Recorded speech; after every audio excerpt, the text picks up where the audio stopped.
Jessie L. Weston's From Ritual to Romance, Chapter 5, Medieval and Modern Forms of Nature Ritual. Readers of the foregoing pages may, not improbably, object that, while we have instanced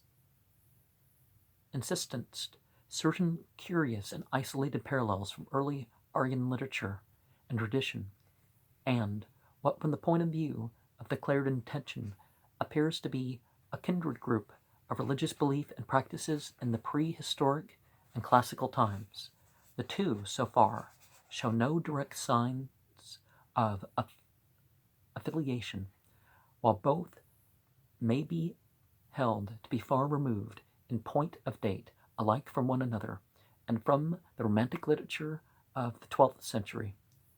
This objection is sound in itself, but if we can show by modern parallels that the ideas which took form and shape in early Aryan drama and Babylonian and classic ritual not only survive to our day, but are found in combination with features corresponding minutely with details recorded in early Aryan literature, we may hold the gulf to be bridged and the common origin and close relationship of the different stages to be an ascertained fact.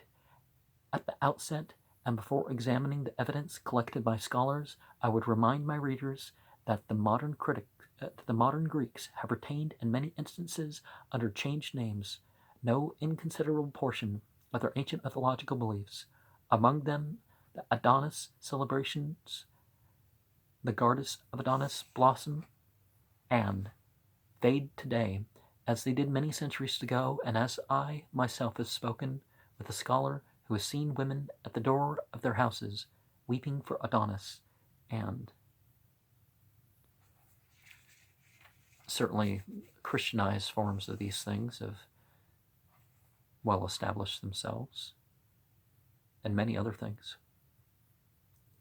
For evidence of the widespread character of medieval and modern survivals, we have only to consult the epoch-making works of Menhart, Wald und Feldkult, and Fraser, The Golden Bough. In the pages of these volumes we shall find more than sufficient for our purpose from the wealth of illustration with which these works abound. I have selected merely such instances as seem to apply more directly to the subject of our investigation.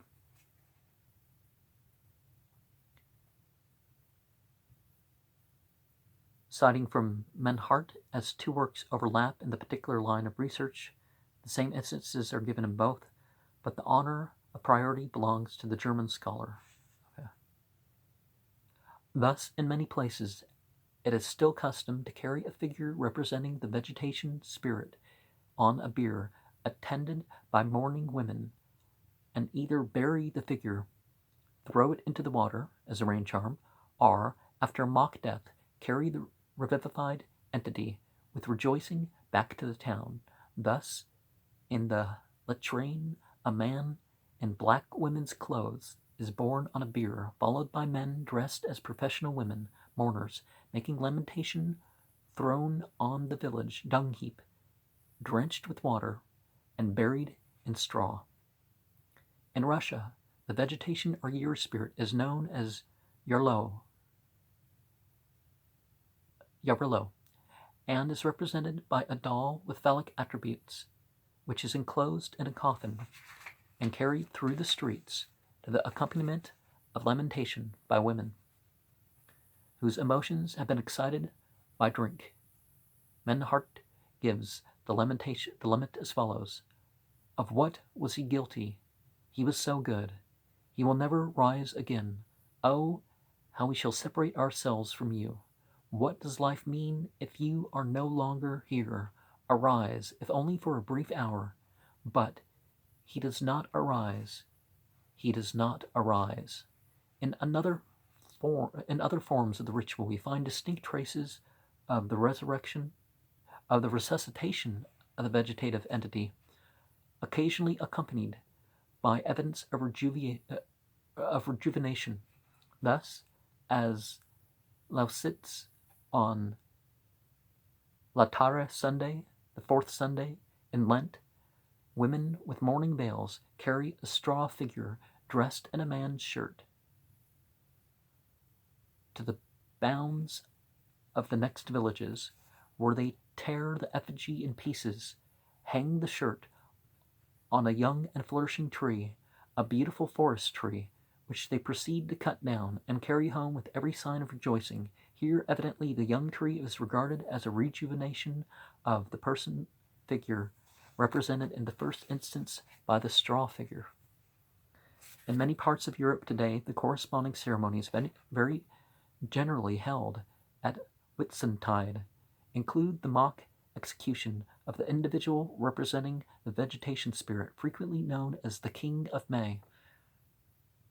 In Bohemia, the person playing the role of the king is, with his attendants dressed in bark, decked with garlands of flowers. At the conclusion of the ceremonies, the king is allowed a short start, and then is pursued by the armed attendants. If he's not overtaken, he holds office once a year, but if overtaken, he suffers a mock decapitation, headdress or crown being struck off, and the pretended corpse is then borne on a bier to the next village. And